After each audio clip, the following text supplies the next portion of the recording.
Bueno, vamos a comenzar, ¿eh? Son 9:02. Vamos a hacer 3 son y comenzamos.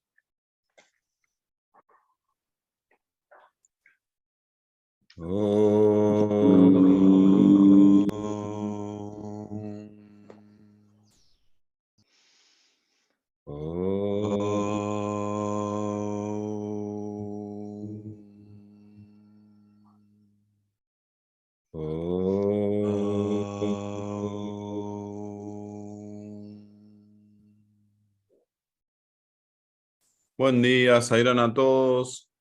Bienvenidos a esta nueva lectura del texto Sagrado Yoga Vasista. Hoy vamos a continuar desde la página 293 con el subtítulo Abundancia de sabios liberados. Después continuaremos con el subtítulo Génesis del error objetivo y forma de suspenderlo. Y terminaremos con el subtítulo Significado del Hridayam hasta la 297. Hoy vamos a comenzar entonces desde la 293. No tenemos la presencia de Albina, que estaba sin Wi-Fi. Tenemos ahora la presencia de Guillermo, que se va a desconectar después por estar en otro país. Y estamos lo que tenemos que estar y se sumarán los que se tengan que sumar, con la ayuda de Lilian, que está de coanfitrona. Gracias, Lilian. Bueno, vamos a comenzar. Sairan. Abundancia de sabios liberados. En este universo existen muchos sabios liberados, Rama. Por ejemplo, el emperador Janaka, su antecesor el rey Dilipa, Manu, el primer gobernador de este mundo, el emperador Mandata, siempre ocupado en diversas guerras, Bali, el rey de los demonios, Britra, que venció al propio Indra, el rey de los dioses, Pralada y Sambara, los preceptores de los dioses y los demonios, y la misma Trimurti, ocupada de la creación, la preservación y la destrucción del universo. Recuerden que la Trimurti es Vishnu, Shiva y Brahma. Sabios como Vishvamitra y Narada y otros muchos, así como las deidades que presiden los elementos. Todos ellos son sabios liberados. Pero hay otros mundos liberados en este universo, querido Rama, de los que no tenemos casi noticia alguna.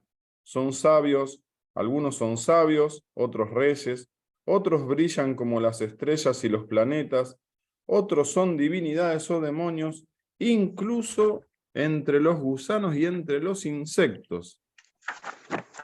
Rama, hay seres liberados, lo mismo que hay dioses absolutamente estúpidos. El ser está en todos ellos y brilla con luz propia. Los mismos dioses y el Señor también son el ser. En las sustancias es el vacío, y en el vacío la sustancialidad. La gente es honrada porque teme las consecuencias de sus pecados. Lo que no existe conduce a lo que existe, y la contemplación del vacío conduce a la verdad del ser. Por tanto, Rama, abandona toda alegría o tristeza, todo dolor y todo apego, y limítate a percibir la verdad tal cual es. Lo real parece irreal, y lo irreal parece real. Abandona por igual la esperanza y la desesperación, y alcanzarás la ecuanimidad perfecta que llamamos samadhana. En este mundo, querido Rama, la liberación está a nuestro alcance en todo momento y en cualquier lugar. Millones de seres han alcanzado la liberación por su propio esfuerzo, pero debes tener en cuenta que el sufrimiento solo puede ser totalmente decapitado por la visión del ser. Ha habido innumerables seres en este mundo que han alcanzado en vida el autoconocimiento y la liberación. Tú puedes engrosar su número y liberarte como ellos aquí y ahora mismo. La consecuencia de la paz suprema por medio del completo desapego hacia las cosas de este mundo es lo que se conoce como liberación o moksha. El que está libre de los apegos mentales es un Jivan Mukta o liberado en vida.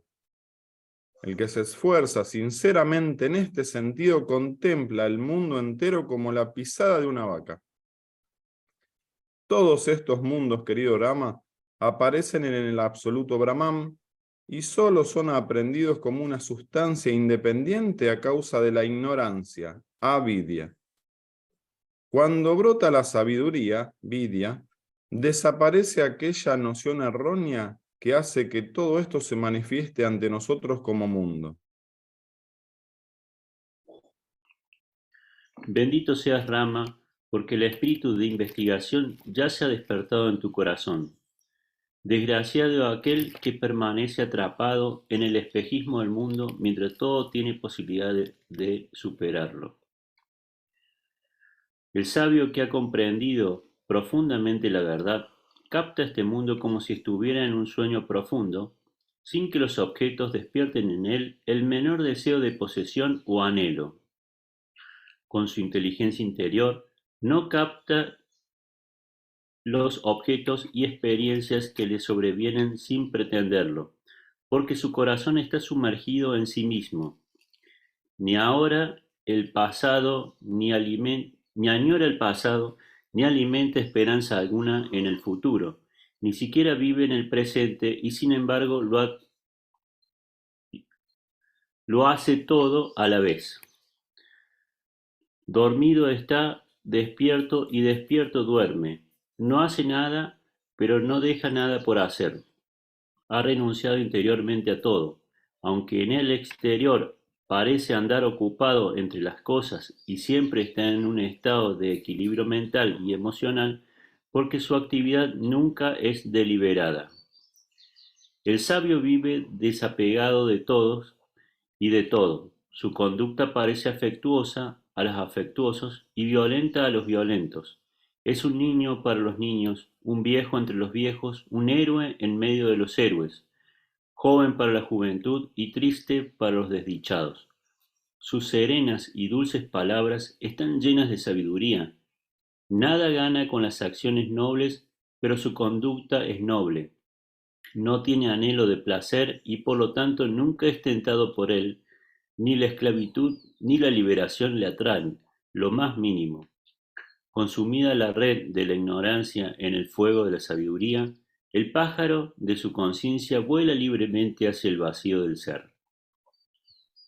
No se alegra cuando sus acciones obtienen algún resultado, ni se entristece porque no lo consigan. Parece tomarlo y dejarlo todo como un niño coge y suelta sus juguetes. No se sorprende porque la luna produzca calor o el sol enfríe la tierra. Sabiendo que el ser produce todo esto, no se sorprende por los fenómenos más extraños o maravillosos. Tampoco siente ninguna timidez ni sufre ataques de cólera o depresión. Sabiendo que los seres nacen y mueren constantemente, no da crédito a la alegría ni a la tristeza. Sabe perfectamente que el mundo aparece en su propia mente como los objetos soñados en los sueños y que las cosas del mundo tienen una existencia transitoria como estos.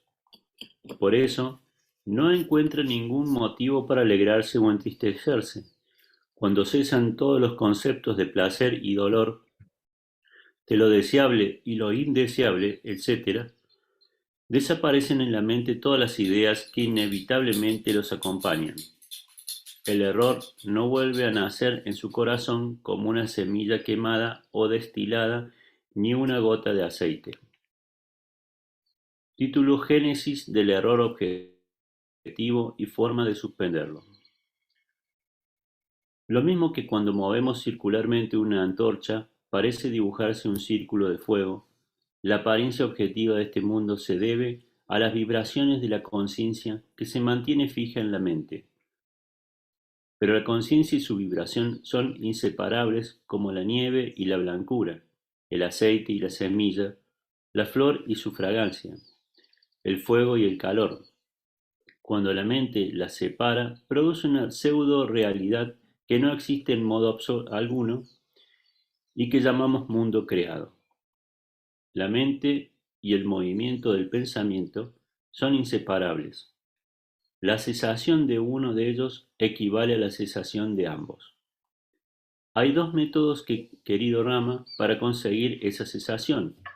Uno es el yoga, que supone la contención del movimiento del pensamiento, y el otro es el jnana, que supone la comprensión y consiguiente realización de la verdad.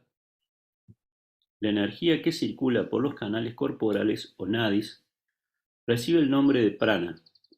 De acuerdo con sus diferentes funciones biológicas, también se llama apana, samana, dhyana y udana.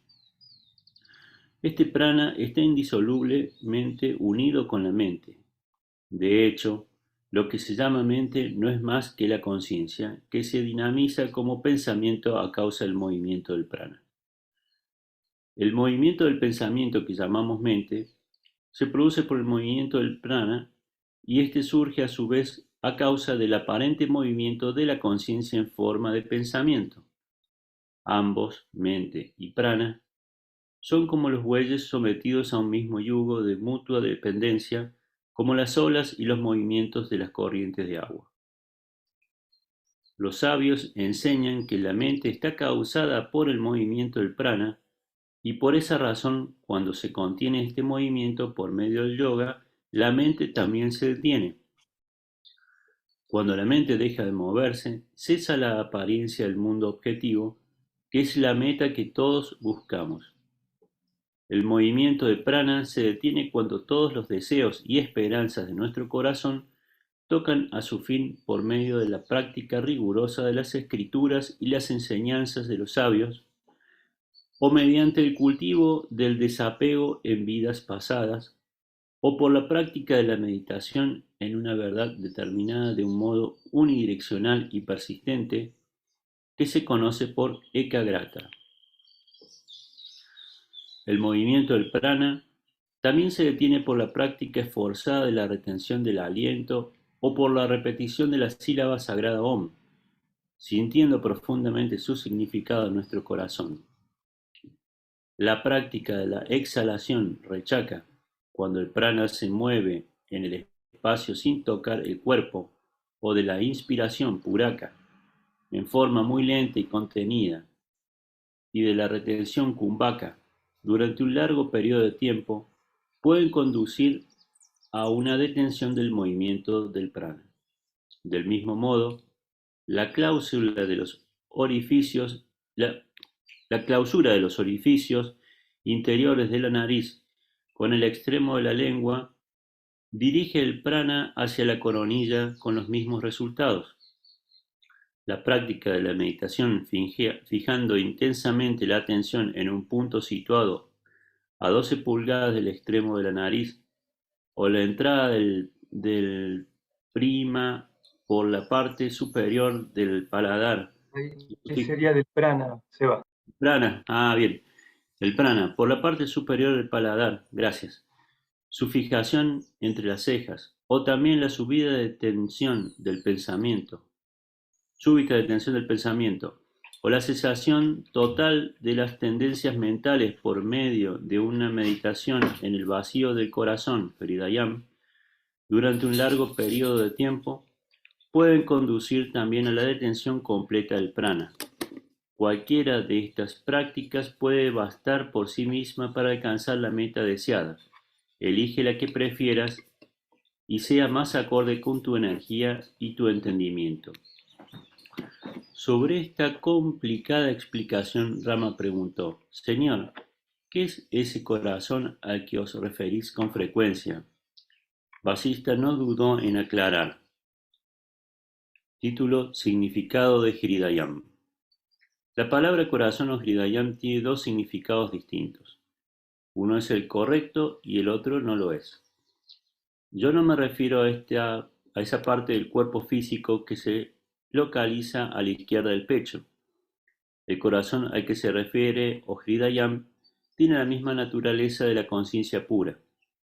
Está dentro y fuera del cuerpo, aunque no está dentro ni fuera de él. Este es el sentido principal de este término, y en él se reflejan todas las cosas del universo, pues es la sede del tesoro más preciado. El corazón de todos los seres es la conciencia y no el músculo cardíaco que la gente denomina corazón. Cuando la mente, libre de toda tendencia o vasana, se transforma en conciencia pura, el movimiento del prana se detiene por completo. Por cualquiera de estos métodos propuestos por los diversos maestros se puede detener el movimiento del prana. Los métodos yógicos de retención de la respiración producen los resultados deseados si son practicados suavemente y sin violencia. Cuando uno se habitúa a esa práctica y simultáneamente consigue el desapego de los objetos del mundo y disuelve por completo las tendencias mentales, disfruta inmediatamente de la detención del movimiento pránico.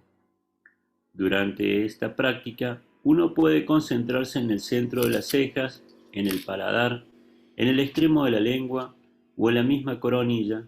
De este modo el prana se detiene por completo. Por otra parte, si conseguimos que, que el prana, que el extremo de la lengua se vuelva hacia atrás y entre en contacto con la campanilla de forma firme y persistente, también podemos detener el movimiento del prana.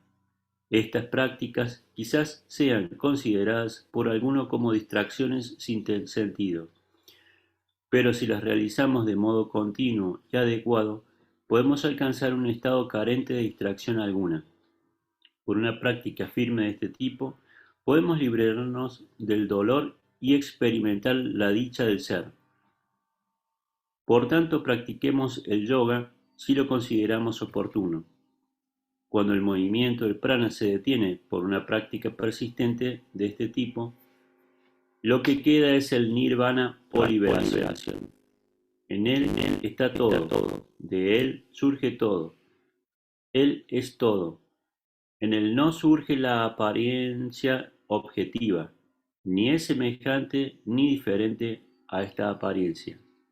El que consigue establecerse firmemente en este estado es un liberado en vida. El que tiene la mente en paz por medio de la práctica del yoga también logra la visión correcta de la verdad. Ver que el Supremo Ser no tiene principio ni fin, y que los innumerables objetos del mundo no son más que el ser, es la visión suprema que pone fin a los nacimientos y muertes. En ella no hay relación de sujeto-objeto o conocedor y conocido, porque el ser, la conciencia, es el conocedor, lo conocido y el acto mismo de conocer. Y la división o visión dualizada de estos aspectos del ser solo es ignorancia. Cuando esto se ve directamente, ya no hay esclavitud ni liberación. Cuando el sabio permanece en su propio ser, que es inteligencia fija en el ser interior, ¿qué placer puede esperar de los objetos del mundo que no son nada para él? Fin de la lectura. Sairam.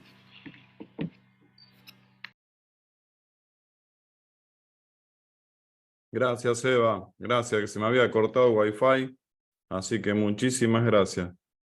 Bueno, Marcos, como siempre, te damos las gracias por hacer esta apertura junto a Albina, que hoy no está, pero por favor. Sairam. Como metodología dentro del círculo de estudios, en caso de que se llegue a cortar, Horacio, yo voy a esperar. ¿Por qué? Porque no estamos en la lectura, cosa que podía ser sustituida por alguien, pero voy a esperar a que él aparezca. Total, luego tú lo editas eso, así que no hay problema. ¿Ok? En este momento inclusive se quedó fija la imagen de Horacio.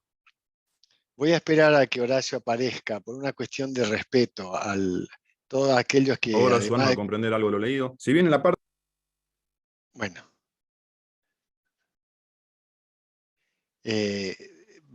Como esto va a quedar grabado en internet, ya va a quedar grabado para los que quieran escucharlo luego, a mi juicio es adecuado de que no dejemos esas lagunas. ¿Escuchaste, Horacio, no? ¿Ok? Sí. De acuerdo.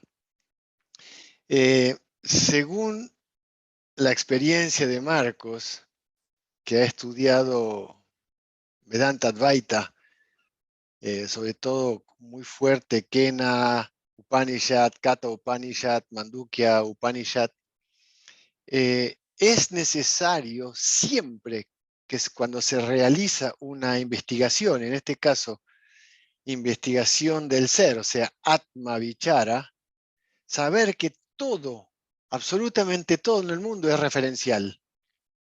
Entonces, en la metodología de la investigación es necesario saber desde qué óptica, desde qué ángulo voy a hacer la observación para poder concluir alguna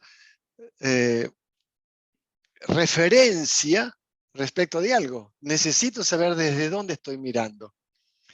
En este texto es tan profundo que, como decía en su momento Albina, cada frase tiene su profundidad. No se puede leer, a mi juicio, el vasista, el yoga vasista, a alta velocidad como si fuera la lectura de cualquier libro. Es necesario profundizar y utilizar algo que significa qué se quiere decir con aquello que se está diciendo. Cuando se refiere a mente, ¿a qué se está refiriendo claramente en la exposición vasista cuando habla de eso? Y así sucesivamente. Entonces, haciendo un análisis del texto de hoy, hay una frase que me dejó analizando realmente este concepto de desde dónde se tiene que, digamos, definir para poder estudiar lo que quiere decir con lo que dice. Dice así: la apariencia objetiva de este mundo se debe a la vibración de la conciencia que se mantiene fija en la mente. La conciencia y su vibración son inseparables, como la nieve y la blancura, el aceite y la semilla, la flor y su fragancia, el fuego y el calor. Cuando la mente las separa, produce una pseudo-realidad que no existe en modo alguno y que llamamos mundo creado. La mente y el movimiento del pensamiento son inseparables. La cesación de uno de ellos equivale a la cesación de ambos. Vuelvo a leer la frase de impacto. La apariencia objetiva de este mundo se debe a la vibración de la conciencia que se mantiene fija en la mente. Realmente, si no se lee y no se profundiza, no es tan simple de comprender. Por eso es necesario saber desde dónde se referencia. ¿Okay? Es decir, cuál va a ser el punto de referencia sobre el cual voy a analizar. Y aquí habla digamos, de los elementos. Primero, la apariencia, o sea, habla de la apariencia objetiva de este mundo, el que estamos percibiendo con los ojos físicos. Se debe a la vibración de la conciencia que se mantiene fija en la mente. O sea, la vibración de la conciencia. Primero, la pregunta que me hice es, si la conciencia es la paz suprema significa la no acción, pero la no acción no significa que no hay vibración. Y entonces, haciendo un análisis de lo que Swami habla, que a mí eso me calmó completamente lo que es la investigación, él dice que el Karana Swarupa, que es digamos, la causa última de las cosas, el principio de Dios, es lo más sutil de lo sutil de lo sutil de lo sutil. Por lo tanto, es vibración. O sea, no es la nada. Cuando Swami hace la relación entre aham, la conciencia de sí, el ego, y el ahamkara, que es el sentimiento de ego desde el ser humano, dice que, y luego pone el intelecto, que es un 90% de sutilidad o de sutileza con respecto a lo que es Atma, o sea, un 10% más denso, y que el Ahamkara se encuentra entre los dos, está hablando de vibración. Cuando dice que el principio es radiación, vibración y luego celular, o sea, lo materializado, no es que no existe nada, existe. Entonces, cuando habla de la vibración, y él dice fija en la mente, y aquí me pregunté, ¿qué significa que sea fija en la mente? Entonces, analicé lo siguiente, ¿ya? Cuando el ser humano, vamos suponiendo de que estamos quietos observando desde la ventanilla de un avión. Yo estoy fijo. Lo que se mueve es el avión, pero sin embargo yo voy sentado en el avión y todo eso es fijo. Vamos a ponerlo como un ejemplo fijo, pero vemos que se va corriendo las nubes, el cielo, la tierra, ¿ya? Como si estuviera en movimiento, pero yo estoy fijo. Entonces, aquí el observador está fijo. Lo observado está en movimiento cuando yo me pongo en el lugar de ser el que está observando de los ojos físicos. Pero cuando el fenómeno se da y se observa a ese ser dentro del avión fijo y está todo el resto alrededor de él en movimiento, es como si fuese eso el estado permanente de la conciencia infinita. O sea, siempre es fijo. Viene a ser como que la hoja que está dentro del agua, que turbulenta, moviéndose, pero ella está fija. Entonces, esta frase, la conciencia, la apariencia objetiva, se debe a la vibración de la conciencia que se mantiene fija en la mente. O sea, la vibración de la conciencia es fija en la mente. Pero la conciencia y su vibración son inseparables. Entonces, el segundo aspecto, o sea, he leído en otra parte del texto de que el Maya, en realidad tiene acento ambos, es infinito y es permanente. El punto está desde dónde estoy percibiendo aquello que percibo. Entonces, ¿el ser humano puede percibir sin concluir? Sí, sí, sí puede. Y Swami explica cómo se puede lograr. Más los maestros, algunos maestros, como en este caso Muji, lo he escuchado hablar de Bhagavan Sri Ramana Maharshi, de que en cualquier momento el ser humano, cualquier ser humano puede alcanzar la liberación, el samadhi, porque el estado de ecuanimidad, samadhana, que aparece allí, samadhana, samadhi, el estado de ecuanimidad, cualquier ser humano lo puede lograr. Y hay un momento, y esto todo ser humano lo vive, ustedes también deben haberlo vivido, que entre pensamiento y pensamiento no hay pensamiento, hay observación sin observación, sin conclusión. ¿Cuándo se da eso? Cuando se ha satisfecho un deseo.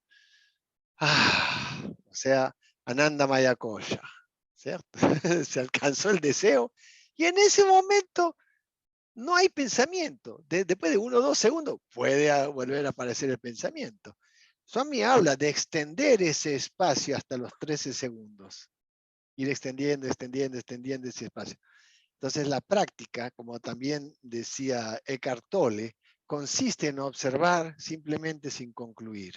Entonces el asunto es desde dónde la referencia otra vez. ¿Desde dónde estoy viendo aquello que percibo? ¿Desde la conciencia o desde el jiva? Con el jiva veo con los ojos físicos, por lo tanto concluyo, me gusta, no me gusta, es adecuado, es inadecuado, placer, dolor, etc. Cuando lo hago desde la observación, todo eso aparece, pero como que aparece como que es existente, pero no existente, porque desde mí es nada más que algo que es una visión, nada más, sin consistencia en sí misma. Desde lo que es la conciencia infinita, es existente, todo es existente. Desde el ser humano le saco conclusión y desde la observación todo eso es una apariencia. Voy a terminar con la frase otra vez para que recordemos esto y nos sirva de referencia. La apariencia objetiva de este mundo se debe a la vibración de la conciencia que se mantiene fija en la mente. Pero la conciencia y su vibración son inseparables, como la nieve y la blancura, el aceite y la semilla, la flor y su fragancia, el fuego y el calor. Cuando la mente los separa, produce una pseudo realidad que no existe en modo alguno y que llamamos mundo creado. La mente es la que separa. La mente y el movimiento del pensamiento son inseparables. Ahora, la sensación de uno de ellos equivale a la sensación de ambos. Om Sairam. Qué lindo, Marco. Muchísimas gracias. Si se llega a cortar en mi Wi-Fi, sigan ustedes, porque vaya, no sé qué del destino, sigue grabando, a pesar de que se me corte la luz, sigue grabando. Así que ustedes sigan. Son las maravillas de la tecnología que no la puedo entender. Sebastián, gracias por leer. Gracias, Seba. Bueno, ahora viene tu apreciación, Sebastián, a ver qué interpretás, qué sentís de lo leído. Buen día, gracias a vos, Horacio, y por mantener esta llama encendida con tanta dedicación y con la colaboración de los hermanos. Sairam. Bueno, para mí todo esto es como muy profundo. Hay cosas que se me hacen como reveladoras, digamos, como que van ayudando a armar el marco conceptual de este tema, como esta de que la mente está sujeta a los movimientos del prana, decía. Entonces, cuando nosotros logramos, a través de las prácticas que ahí describía, Puraka, Kumbhaka, Rechaka, que es inspirar, retener el aliento y exhalar, que Swami también lo ha descrito alguna vez en algunos libros, como uno que siempre siempre me gusta citar, que es el Prasnotara Vajini, describe una parte ahí de eso, con tiempos para cada cosa. Bueno, esto de que cuando el prana se detiene, toda esta realidad objetiva como la concebimos se transforma, revela su verdad profunda y entraría la persona en el nirvana. Obviamente yo no siento, a ver, uno habla en base a lo leído, digamos, y estamos reflexionando en un marco conceptual porque está hablando de un estado de iluminación, un estado un estado muy, muy avanzado donde la persona ya alcanza lo que es un estado de ananda, bienaventuranza muy elevado. Solo leo y escucho atentamente, digamos. Lo que sí también me parece interesante esto, cómo describe también y le elogia a Rama el entusiasmo de mantenerse en esa búsqueda espiritual, ¿no? Porque a veces, muchas veces, en la vida nosotros sentimos que a medida que vamos creciendo, vamos logrando cumplir objetivos y satisfacer sueños, y a veces nos pasa como en esos cuentos de hadas, ¿viste? Cuando el viajero lo agarra un corro de hadas en medio de un bosque y de repente siente un montón de fiesta, de júbilo, de haber alcanzado y se empieza a olvidar del trasfondo de su viaje, digamos, como hacían algunas, como contaban en algunos cuentos y queda como atrapado en esa ilusión. Nosotros cuando empezamos a ver que a veces estamos muy bien, a veces le perdemos el ahínco a esta búsqueda de la autorrealización porque, como decía Swami, también a veces las tribulaciones como que nos acicatean, digamos, para que, digamos, quiero liberarme de esto, ¿no? Entonces, era todo un mérito en Rama el tener esta inquietud de profundizar en la realización de la verdad, de no dejarse quedar satisfecho. Bueno, está bien que Rama está ilustrando una especie de teatralización porque ya era un avatar, un ser realizado, pero digamos, no se queda con esto que tengo un reino, sino que va a profundizar en la verdad. Bueno, creo que se puede hablar mucho del tema. Ojalá que Swami nos bendiga con el entusiasmo para profundizar en todos estos conocimientos, en esta sabiduría y sacarle el mejor provecho para nuestra propia autorrealización. Y vamos a dejar que otros hermanos compartan su vivencia a partir de su experiencia o de su sensación respecto a lo que estamos leyendo. Sairam. Qué lindo, Seba. Muchísimas gracias. Juan, pusiste algo muy interesante en el chat. Si te puedes expresar y lo puedes leer si podés. Sí, me está dando vuelta en el último tiempo una cosa. ¿Qué hago dentro de los círculos de estudio? Y no me refiero solamente a este, sino a otros que estoy siguiendo. Y hay una componente que es un poco como se repite, como se cae muy fácilmente en una cosa mental. Como ya lo dije la otra vez, no pretendo ser brahmino, no pretendo ser teórico y seguir toda esta historia, pero ¿qué pasa con esta información? Como todo lo que perciben nuestros sentidos, provoca una reacción. Lo que decía, si leía el Paturuzú me provoca una reacción, si leo una crónica deportiva otra, si leo una novela otra. Y bueno, los textos sacros nos encasillan un poco, nos reducen un poco el espectro en el cual podemos focalizarnos. Pero, ¿qué hago frente a eso? O trato de aceptarlo como dogma, o me trato de aferrarme a puntos para después moverme o asimilarlo, o otra cosa, veo qué sucede dentro de mí cuando escucho esto, qué reacciones me produce. Si veo que un sabio por ahí está muy enojado y hace algunos movimientos con esta historia o todas las historias de tipo sagradas, ¿qué me produce dentro de mí? Lo mismo si veo que me están promocionando, hablando muy bien de una cosa, o están tratando de instaurar un cierto respeto hacia Dios, o qué es ese Dios. Pero en el fondo, ¿qué es lo que produce a mí? ¿Qué despierta dentro de mí? Porque si no busco esta cosa dentro de mí, se crea una cosa que es totalmente de afuera. Y acá me ha quedado dando vuelta un intervento de Albina de hace 2 semanas atrás, que me ha quedado martillando eso. Y Albina dijo, no me recuerdo exactamente los términos, pero más o menos el concepto es esto, que en Noncaicán había aparecido una persona con antecedentes probablemente penales no muy limpios, no sé qué, y ella lo trataba de ayudar, pensaba que lo quería ayudar. Y la pregunta de Albina es, ¿qué? ¿Le voy a contar el Advaita? ¿Qué le puedo dar a esta persona? Una persona que ha transgredido todos las definiciones de Dios, todas las convenciones y todo eso. ¿Y qué hacemos entonces? Entonces, este texto es para algunos que nos consideramos elegidos, o estos círculos en general, no estoy refiriendo solamente a este círculo argentino, solamente para los elegidos, es decir, a la gente que normal, ¿qué le decimos?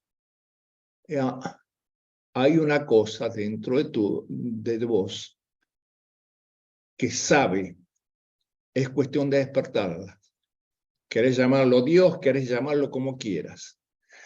Entonces, en estas lecturas, yo creo que lo que estoy descubriendo, que mi posición es ver cómo resuena lo que se lee dentro de mí, ver cómo me acerca o me aleja de experiencia, cómo me parece si son simpáticas o antipáticas, y medirme en qué punto estoy. Porque si no se transforma en una cosa mucho mental. Y acá, en la última parte, con todas estas técnicas yógicas, nos hace una cosa muy interesante, nos hace referencia el texto. ¿Por qué? Porque en la cultura hindú todas estas cosas están probablemente bajo la piel, ya están incorporadas. Y esto es importantísimo, porque si no hay, mi experiencia personal, estoy tratando así de esto.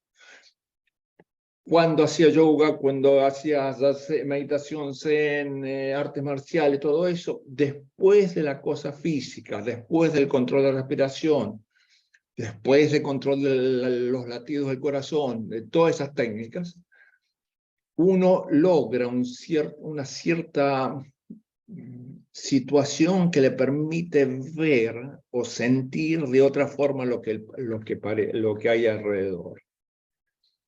Y ojo que las cosas mucho más pedestres, cuando se cantan los cantos devocionales, el ritmo de la tabla va al ritmo del tambor, el ritmo de la tabla, el ritmo de tambor, va con el batido cardíaco. Entonces, no estamos tomando el batido cardíaco en ese paseíto espiritual en el cual algún tipo de limpieza está sucediendo, algún tipo de control del prana también está sucediendo. Y después te respiro, todas estas técnicas que habló Swami.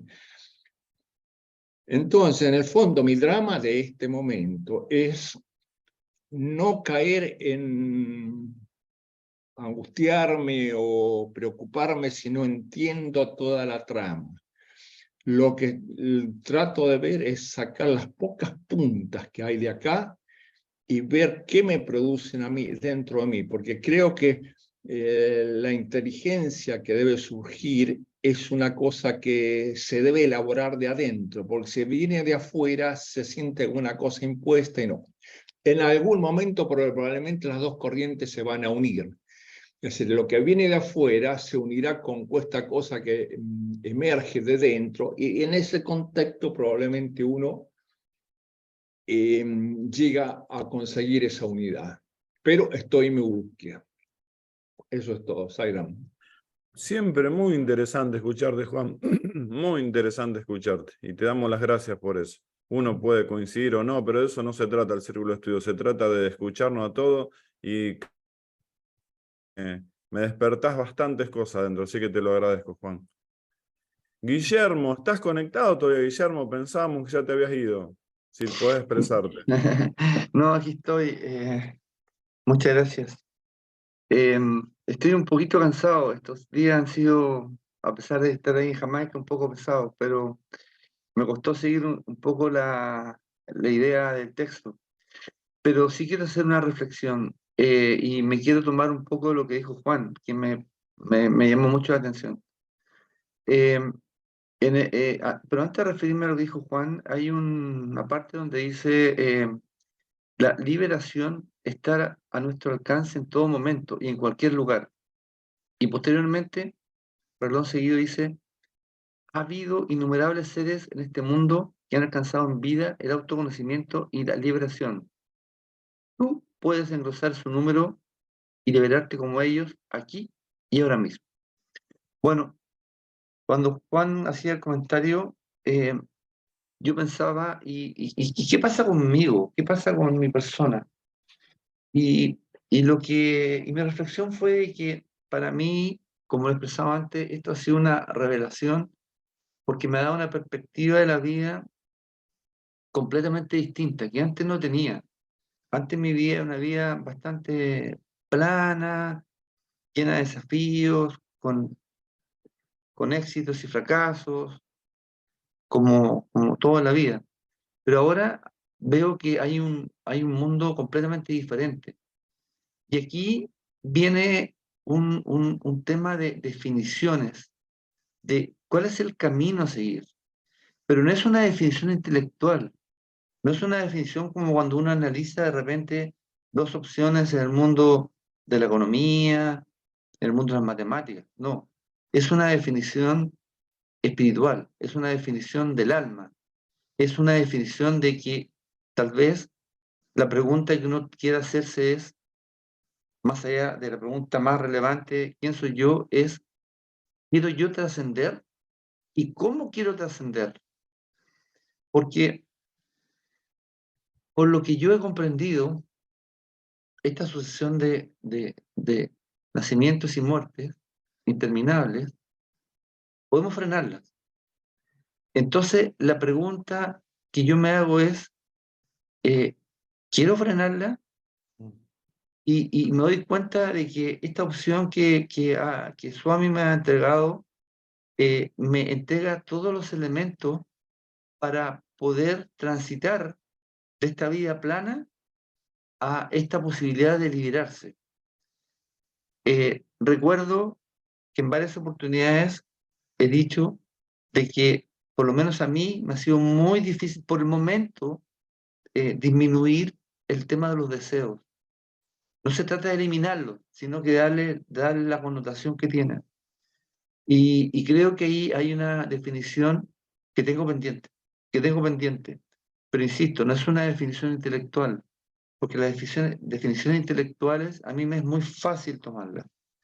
Esta es una definición de una trascendencia de vida que es más profunda.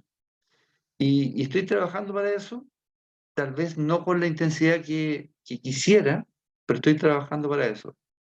Pero lo que sí tengo claro, lo que tengo conciencia plena, es que me hace mucho sentido lo que alguna vez escuché hace aproximadamente 2 años atrás y no comprendí. La mejor profesión del mundo es conocerse a sí mismo. Y creo que estoy iniciando esa profesión. Muchas gracias.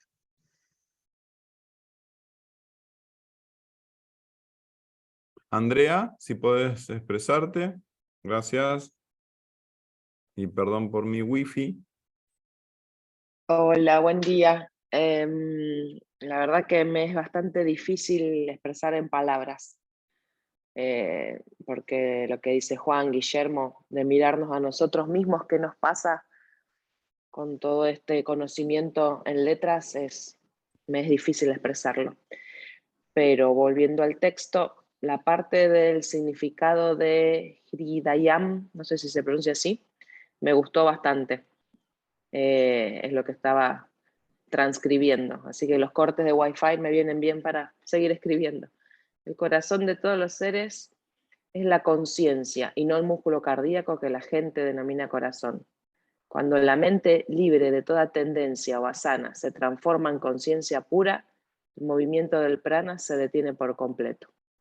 Así que estoy ahí, estoy en ese párrafo que me gusta, porque escuchándolos a todos, siempre escucho Hridayam como que se habla el corazón, no el físico, el otro, y es la primera vez que lo veo en un texto, así que me gustó poder descubrirlo acá. Así que sigo por ahí. Gracias, Sairam. Qué lindo, gracias Andrés. Recordemos que Sai, si bien coincide obviamente todo esto con los mensajes de Sai, dice que para ubicarlo físicamente no estaría en el lado izquierdo de nuestro cuerpo denso, sino desde el lado derecho. Y bien dice acá que trasciende el cuerpo, no está ni dentro ni fuera, está imbuido en nosotros, pero Sai, si hay que ubicarlo, dice que está del lado derecho el Hridayam, que es el corazón espiritual del que hablan todos los textos sagrados. Gracias, Andrea. Bueno, Gerardo, ¿estás Gerardo? ¿Cómo estás? Hola, buen día, ¿cómo están? Sí, muy interesante todo lo expuesto. A mí una cosa que voy a hablar desde el personaje, me voy a situar ahí, de Gerardo. Y una de las cosas que hizo Swami cuando lo conocí fue ponerme en el aquí y ahora. La realización es aquí y ahora. No es en el futuro. Yo voy a alcanzar la realización. Uno hace proyectos, voy a hacer esto, voy a hacer lo otro, hablando desde el personaje. Tengo que dejar de hacer esto, quiero hacer esto, y planifica y proyecta. Nunca es ahí la situación. La situación es aquí y ahora. Baba me trajo acá, ahora, este preciso momento, y gracias a las prácticas que me enseñó, que bueno, la indicada para mí fue claramente el Namasmarana, la recordación constante del nombre. Y toda la etapa de evolución de esa práctica espiritual me ha ayudado a estar más consciente del momento presente. Entonces, ha sido algo muy, muy, muy, muy bueno, porque me ha permitido tener una relación muy directa con el maestro, muy de diálogo constante. Y en ese sentido me siento muy afortunado, muy guiado.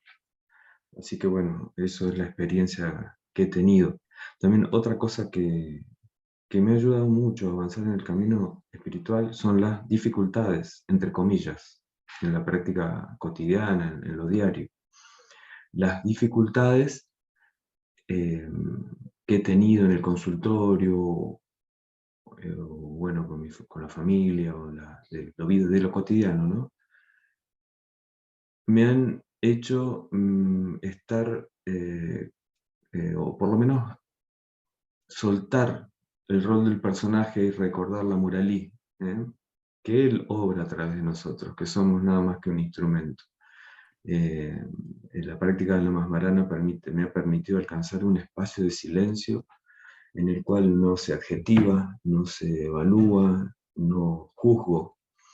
Y pude ver lo maravilloso de eso porque las situaciones se armonizan, se acomodan y todo es mejor, digamos, ¿no? Entonces, bueno, quería compartir eso porque me resonó mucho lo que dijo Juan recién, lo del aquí y ahora pueden alcanzar la liberación. Aquí y ahora mismo. Así que bueno, Sairam. Qué lindo, Gerardo, muchísimas gracias. Bueno, vamos con Claudio, después Dardo, después Marconi. Adelante, Claudio. Sairam, buen día. El 2 de febrero hubo en el mensaje de la pizarra de Prayanti algo que tenía que ver con lo que aparece acá sobre la mente. La mente no tiene una forma ni figura definida. Adopta la forma y figura de aquello en lo que está involucrada. Su naturaleza es vagar de deseo en deseo y revolotear de uno a otro. Por lo tanto, es la causa de la pérdida y de la aflicción, de la exaltación y de la depresión. Sus efectos son tanto positivos como negativos. Vale la pena que el hombre conozca las características de la mente y las formas de dominarla para su propio beneficio. La mente es propensa a acumular experiencias y almacenarlas en la memoria. No conoce el arte de renunciar, no desecha nada. Como consecuencia, la aflicción, la ansiedad y la miseria continúan fermentando en ella. Con solo enseñarle a la mente que haga sacrificio, la persona podrá volverse un yogi, persona espiritualmente serena. La conciencia, decía el texto, por lo menos lo que me quedó, se evidencia cuando la mente está calmada. Por otro lado, habla de que el prana es la parte que corresponde al plano de la energía, que también es lo que es una forma de manifestación de la mente. Es decir, lo que nosotros llamamos mente está hecho de pensamientos y de actividades que son interpretaciones de la actividad del prana, por lo menos es lo que yo entendí. Por eso la forma de comer, los estímulos que recibimos son lo que causa mayor o menor actividad del prana y por lo tanto mayor o menor actividad de la mente. O la pérdida de la tranquilidad, que es donde nos damos cuenta o somos conciencia, somos conscientes de lo que ya es.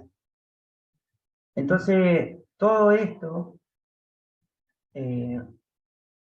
para mí se reduce, o por lo menos es lo que me queda como importante, como premisa simple,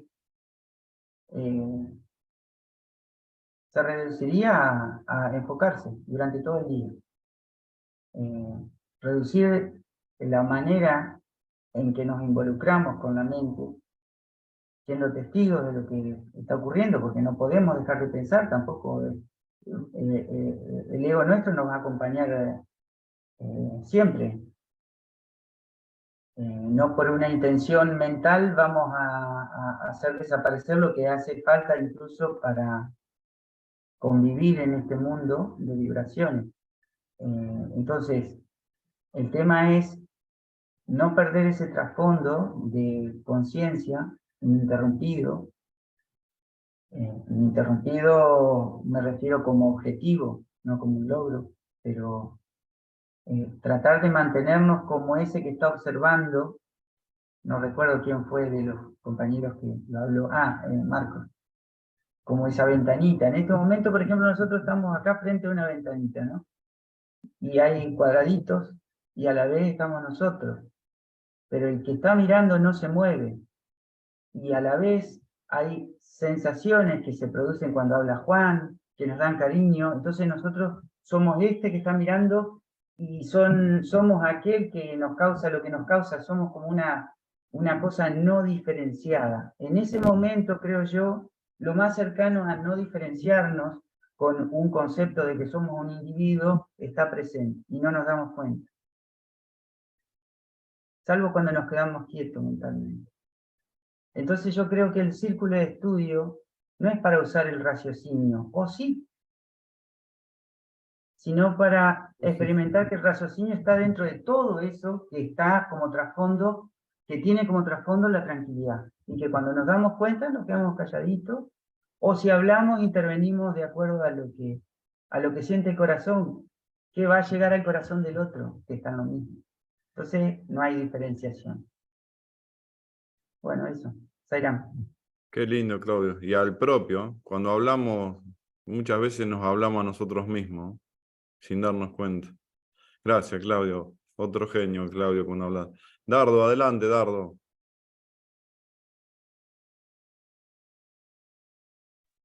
Ahí estamos.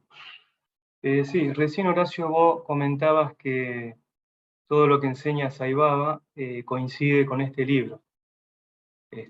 Por supuesto, Baba lo recomendó a este libro por medio del hermano Pablo Parodi. Y justamente acá nos trae un ejemplo Gerardo que acaban de nombrar el Namas Marana, la repetición del nombre de Dios, que Baba tanto lo recomendó para enfocar la mente y con eso solo marchar para la liberación o la iluminación.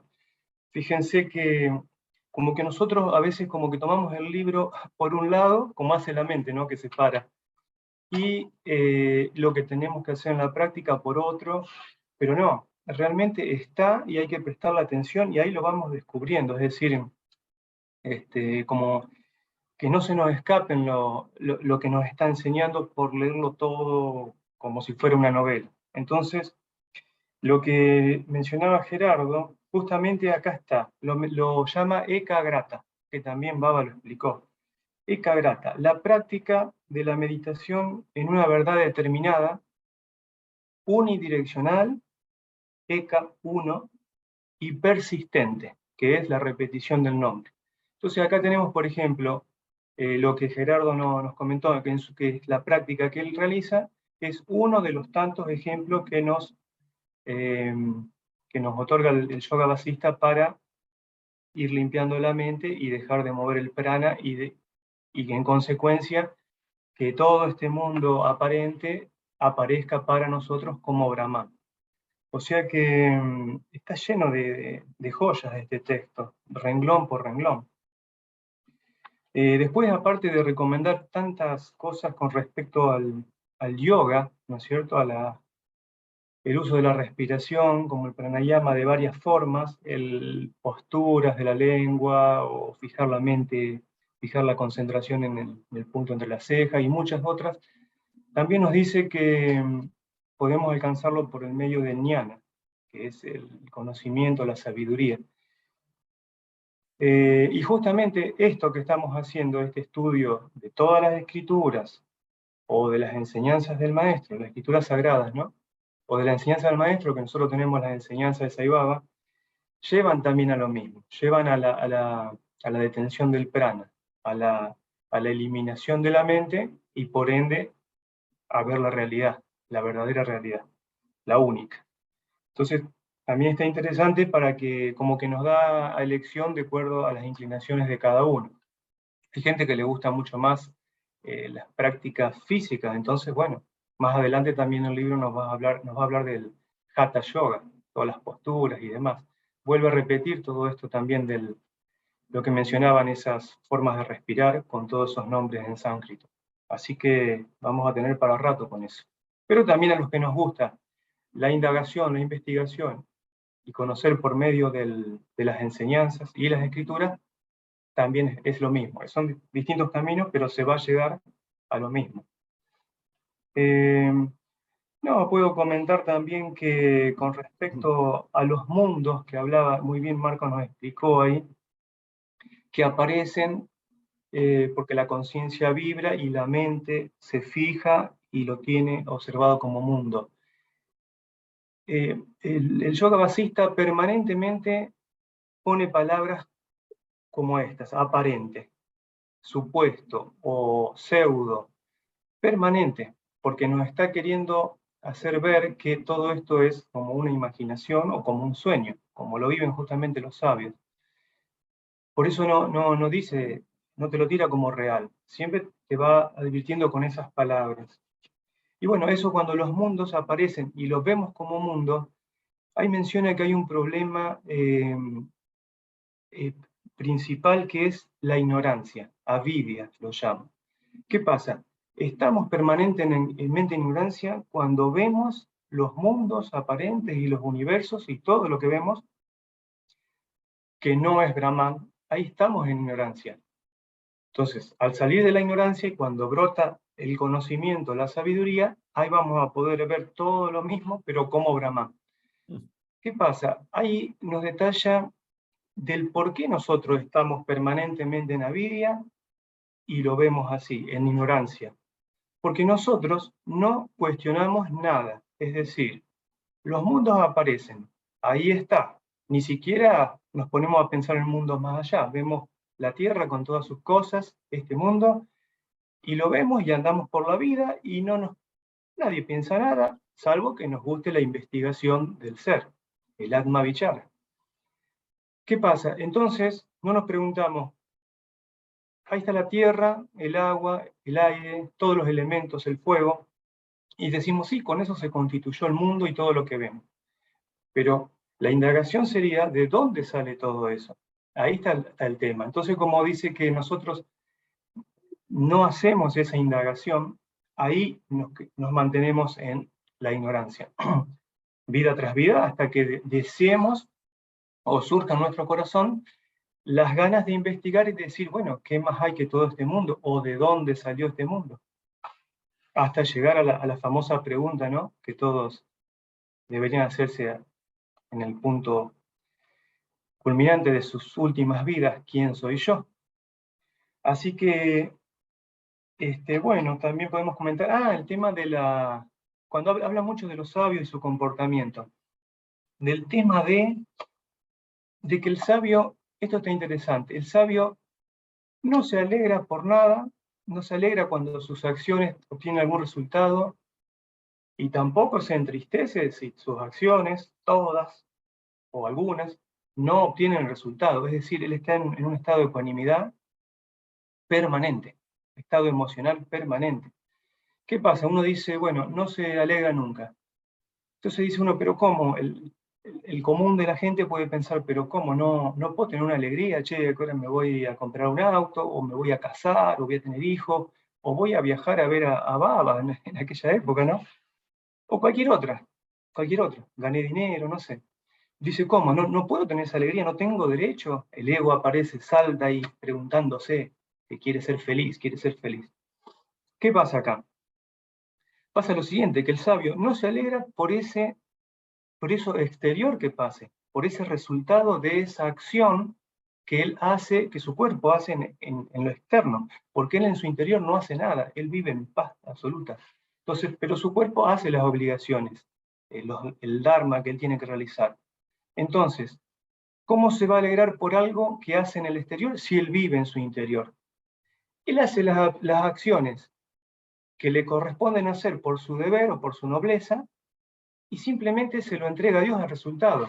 Es el famoso Nishkama Karma, la acción sin la espera de los frutos. Entonces, dice, bueno, no se alegra, porque simplemente lo que quiere decir es que no va a esperar a tener un resultado para tener una alegría de lo externo. Él vive siempre en alegría interna. Ahí está, no sé si se acuerdan, uno de los famosos 4 guardianes de la puerta de la liberación. Mucho tiempo atrás se habrá leído. El contento. Exacto, Shanta. Shanta. Que viene de la palabra Shanti, o tiene la misma raíz. ¿Qué pasa? Él está siempre con esa alegría interna porque tiene una paz absoluta. Entonces, no hace falta esa pequeña alegría que le venga por un resultado de una acción que hace en el mundo externo. Para él no tiene sentido. Y es más, agrega que no tiene sentido para el sabio encima porque se da totalmente cuenta que todo esto, el mundo y todos los mundos, es absolutamente transitorio y efímero. y que todos los seres nacen para morir y así sucesivamente. Entonces él no tiene puestas sus esperanzas, ni deseos, ni nada en todo lo que ve, como este mundo ilusorio que vemos. Como decía Marcos, ¿desde qué punto de vista lo ve? Y desde el ignorante. ¿Lo vemos desde el punto de vista del ignorante? Lo vemos como mundo y esperamos resultados en este mundo. Entonces, no, el sabio completamente da vuelta a toda la historia y desde el interior vive todo y ve todo como Brahman. De ahí que no, con el tema de las alegrías y las tristezas, afuera. También cuando lo aconseja Rama, el basista le dice, no solo no pongas esperanzas, hablamos mucho de eso la clase pasada, no pongas esperanzas, elimina todas las esperanzas y deseos. Y en esta ocasión nos dice también en el texto de hoy, tampoco prestes atención a la desesperación, es decir, las dos cosas, ni pongas esperanza en el futuro, ni cuando te acontezca algo, que no te sobrevenga la desesperación por eso negativo, entre comillas, que te pasó, porque tampoco tiene sentido, porque sigue siendo una ilusión. O sea que por ambos lados nos va impulsando, empujando a que lo descartemos, para poder llegar a vivir desde el interior como el sabio. Y bueno, no, ya está todo dicho ahí, más o menos.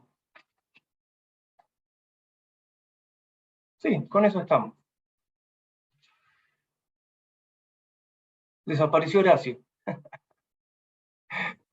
Se fundió en Brahman. Se liberó, che. Se liberó. Entró en un estado de nirvana absoluto y lo perdimos. Che, se Se fundió en transformó el ser. sí, de Shivan Mukta, de golpe se hizo Videha Mukta. ¿No es cierto, Marcos? Videha, sin cuerpo. Sin cuerpo. Los Shivan Mukta, los que vamos a alcanzar acá con el cuerpo la liberación.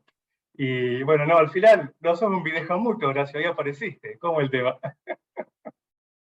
No sé qué pasó porque me desaparecí 3 minutos. No sé qué hicieron, qué pasó, así que... Acá los muchachos creían que te habías liberado. No, estoy Era un un Videha poquito... Mukti. Estoy un poquito lejos. Claro, Videha Mukta era el sabio liberado que dejó el cuerpo físico. Tal cual. Tal cual. Y acá no sé si lo dijiste, Dardo, que me pareció importante, que dice, el sabio vive desapegado de todos y de todo. Su conducta parece afectuosa a los afectuosos y violenta a los violentos. Y recordé por qué a Baba lo perciben de distintas maneras la gente. ¿Por qué una misma acción de Baba algunos lo toman de una forma y de otro, uno lo aman y el otro lo critica, uno lo odia y otro lo quiere, y así miles de ejemplos? Digo, somos todos tan distintos en percibir la irrealidad, ¿no? Y que aún la acción de un sabio para alguno parece hasta violenta. ¿Y por qué? Y porque lo ve de esa forma.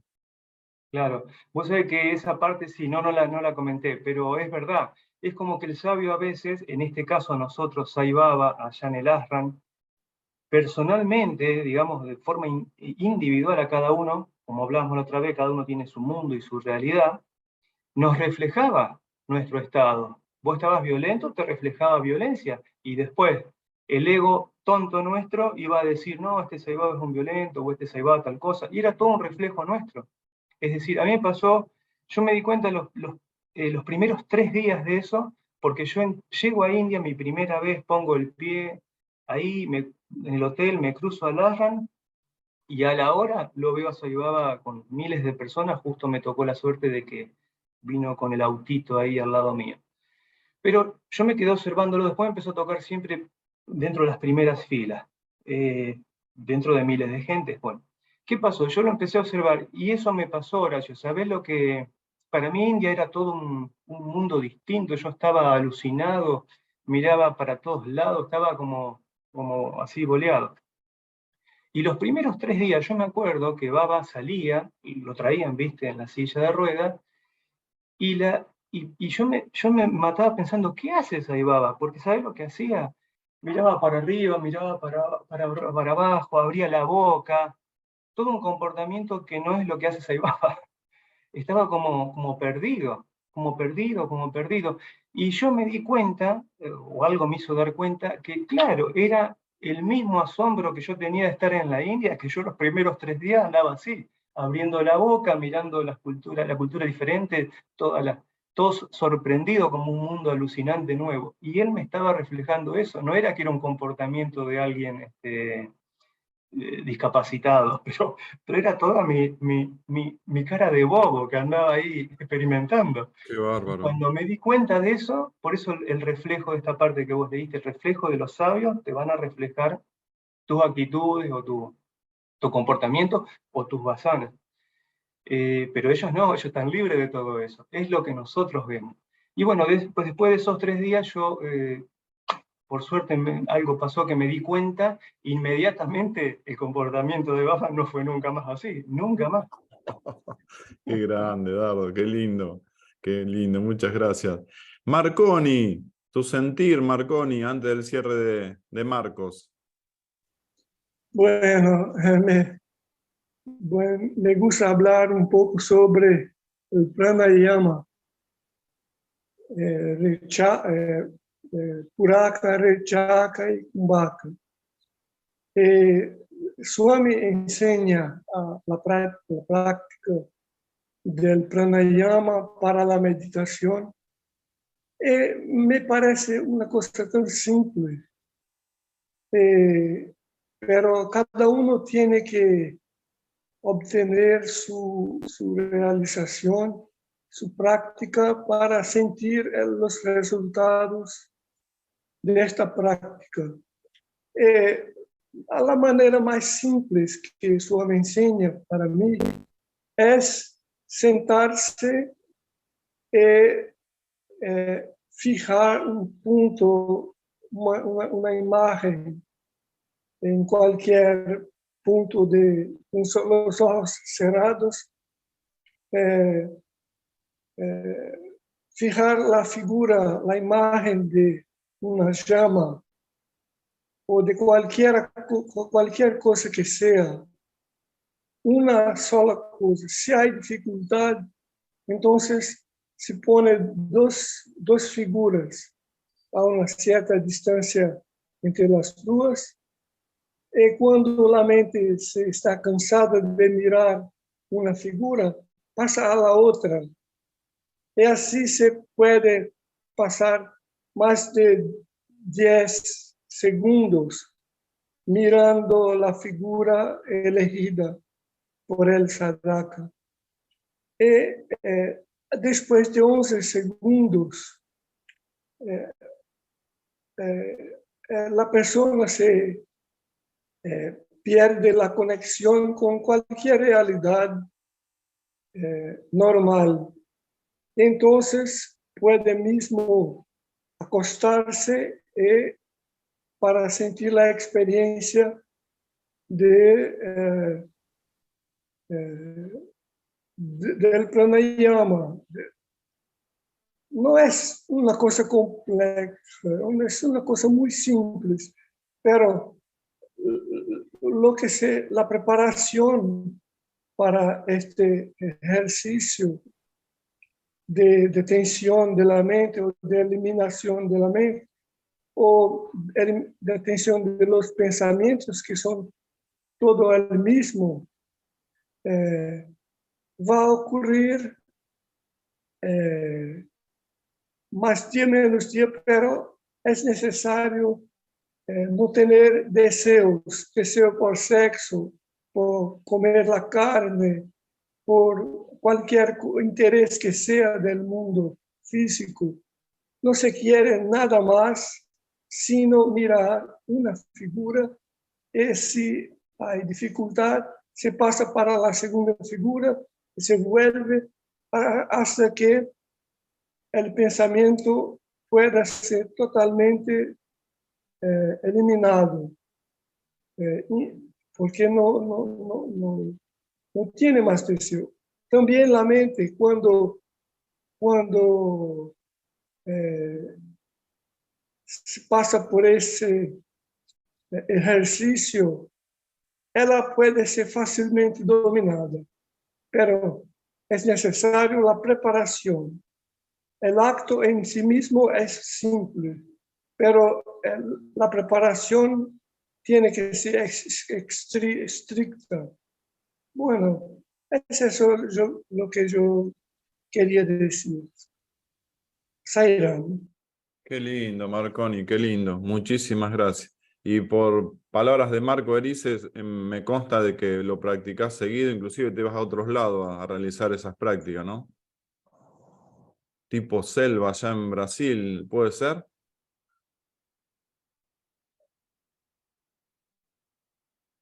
No te escucho, Horacio. Bueno, Marco, vos lo que sientas, Marco. Y hacer el Sí. cierre. Lo que sienta poquito de Marconi, porque me parece un ser tan, tan puro, me llega tan, tan amoroso siempre cuando se expresa. Y después hace el cierre, tenés 10 minutos, Marco, una para vos, un elixir. Sairán.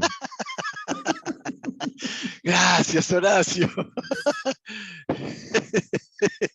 Con respecto a Marconi, Marconi es una persona de naturaleza contemplativa y él tiene a veces el hábito, efectivamente, solamente voy a hablar unos segundos, pero él tiene el hábito a veces de salir a los lugares llamados el Sertão, digamos que es una región seca digamos, de tuna, digamos así, de una región seca de lo que hay aquí en Brasil, para estar en contacto consigo mismo. Y Marconi es un meditador.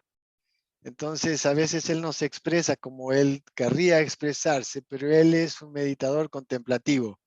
Lo digo porque lo conozco y lo conozco bastante bien. Bueno, primero porque además tenemos varios roles, así que quería decir eso de Marconi. Efectivamente, es lo que tú dices, Horacio. Y me siento muy feliz que también él esté dentro del grupo del Círculo de Estudio. Me quedan 9 minutos.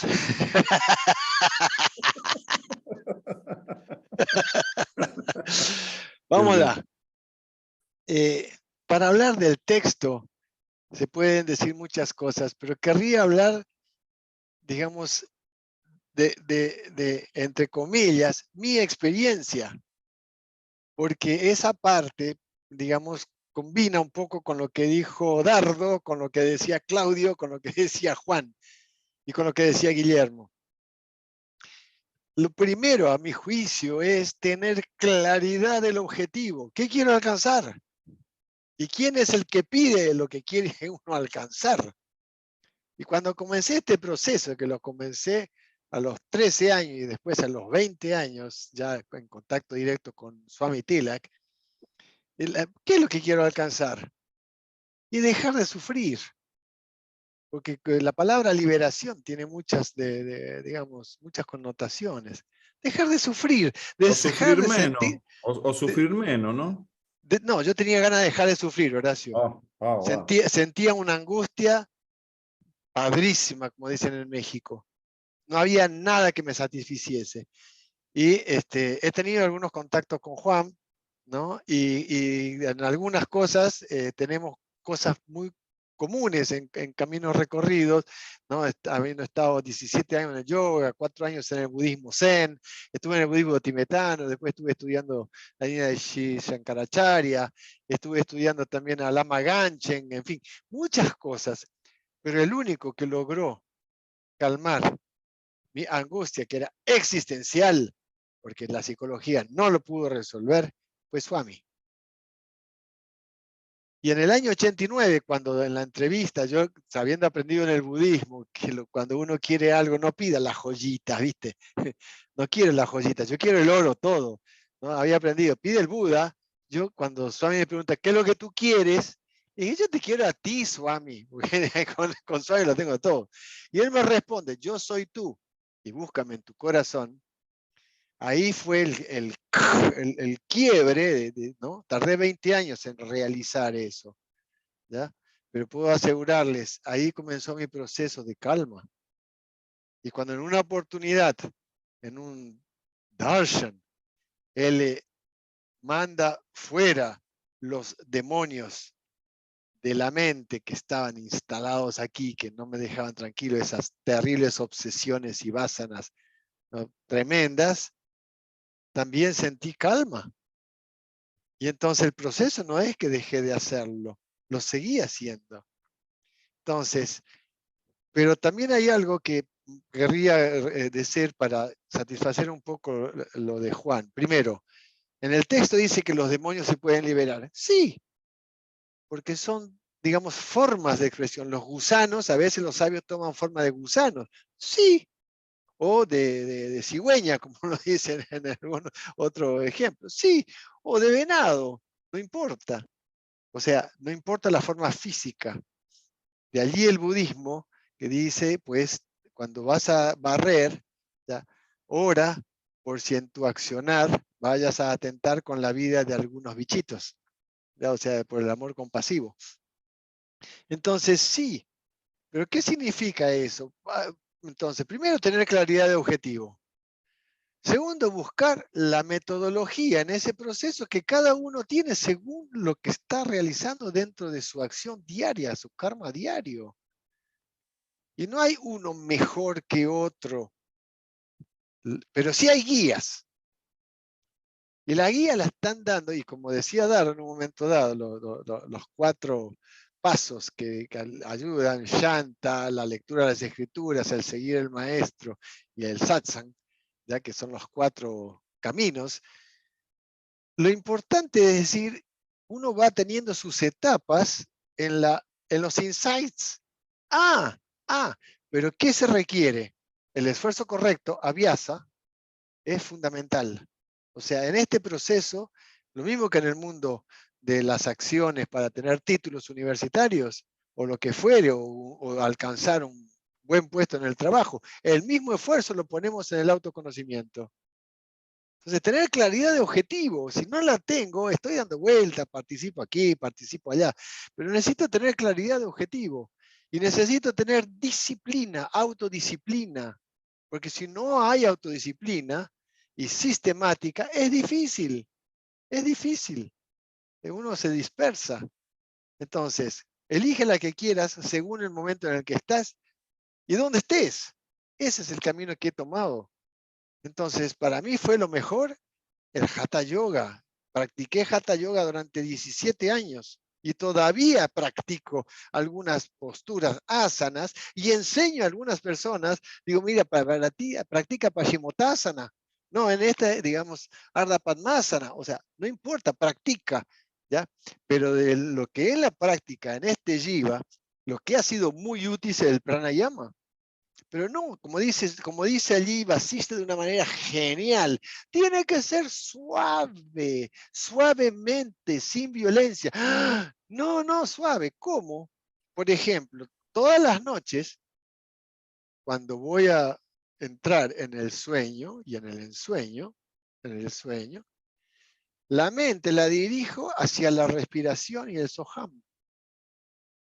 ¿Ya? Porque mentalmente puedo pensar en el aum. Ok, pero me es más fácil acompañar con el so, el ja más lento. Y entonces la mente queda en calma, porque es divertido observar los resultados, que cuando se acuerda, cuando me despierto, ¿no? Es decir, así, que tengo que ir al baño, la mente está tranquila, porque el último pensamiento es el primero cuando uno se despierta. Entonces, de esa manera, el Soham es un método. A mí me funciona. Namasmarana. Soham, Namasmarana. Estás aplicando el Namasmarana, el nombre de Dios. Yo soy Él. Es un mantra. Y es muy poderoso. Entonces, no necesito ir a pensar, ahora voy a practicar Namasmarana. Lo estoy haciendo en forma 21.600 veces por día de una manera inconsciente. Y no tan inconsciente en mi caso, porque a veces tengo conciencia de eso. Segundo, dice Swami que en el intelecto, una de las funciones del intelecto, que es la más direccionada hacia Atma, es Shraddha. O sea, es la cabeza del pájaro, ¿no? Entonces, Shraddha significa fe. ¿En qué? En el maestro, en la enseñanza, en aquello que tú crees. Bueno, en mi caso, eso genera devoción. ¿Ya? Devoción. Shraddha es uno de los aspectos básicos de la devoción. Bueno, Swami. Entonces, ¿qué pasa? Swami dice 3 pautas para el camino. Trabaja para mí. Trabaja solo para mí. Esa no me fue tan fácil, ¿vio? Y no me es tan fácil. Vamos a ser honestos. Y la tercera, ten solo devoción hacia mí.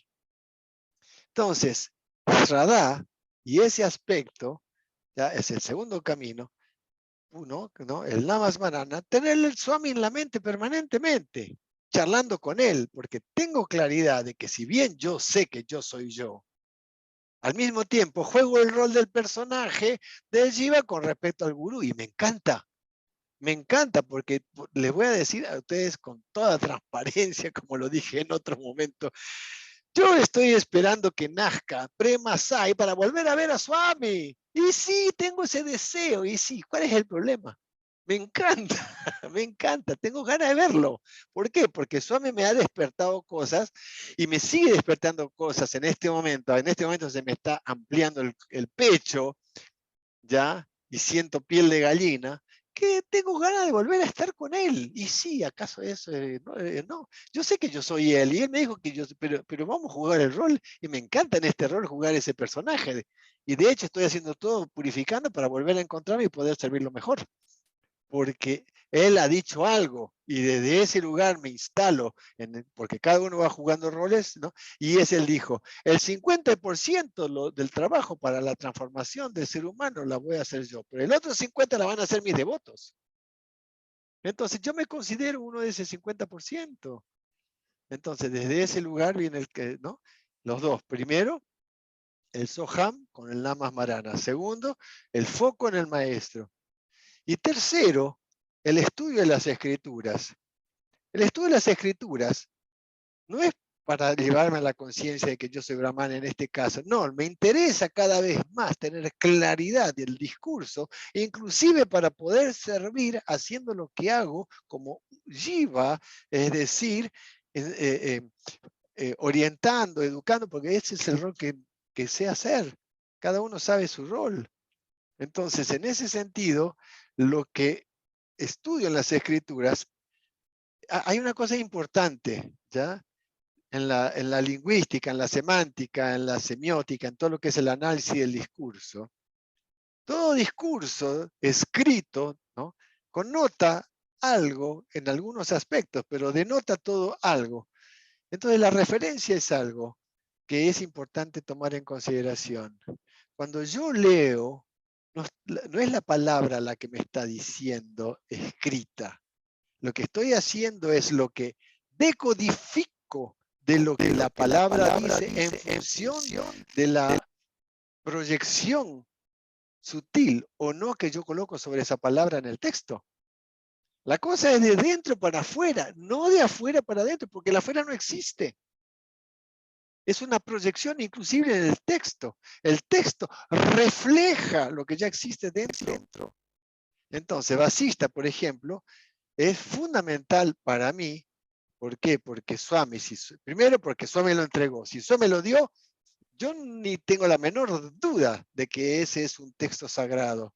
Entonces, hoy, jugando mi rol de Jiva, voy utilizando el Bhagavad Gita de lo que dice Swami del Bhagavad Gita, o sea, los estudios de Swami del Gita, ¿ya? Lo que es el Yoga Vasista, los discursos de Swami, y también tomo elementos importantes de Sri Ramana Maharshi. ¿Por qué? Porque escuchando los diferentes discursos, uno dispara algo, insights que ayudan a cada uno en su camino. No significa que a veces no haya alegrías y tristezas. Y aquí quiero aclarar algo. La alegría y la jovialidad son las características del sabio, dice Swami y dice el Vasista. Pero como bien explicó Dardo, no es la alegría digamos, tal cosa. Pero a mí me alegra, de repente veo una cosa, digo, me maravilla, veo el cielo maravilloso, me encanta, y digo, qué belleza, pero veo la expresión de la conciencia infinita. ¿Ok? Entonces, para cerrar, querría decir, cada uno, a mi juicio, debe buscar, ¿no? Tener claridad de objetivo, utilizar una práctica de una manera permanente, sistemática, hasta que se dé cuenta que de repente haya posiblemente otra mejor, perdón, ¿ya? Y saber que está actuando un rol, pero saber que yo no soy el que hace la acción. Cerrar en esto. Solo el ser es el que hace la acción. Solo el ser busca al ser, porque solo el ser conoce al ser. Lo limitado, que es el jiva, no puede conocer lo ilimitado, que es la conciencia infinita. Vamos a Iram. Qué lindo, Marco, qué lindo la expresión de todos. Muchas gracias. Vamos a hacer un honor interesante.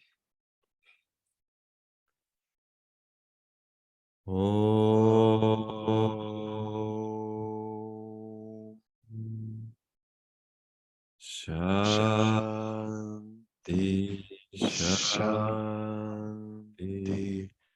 Shanti.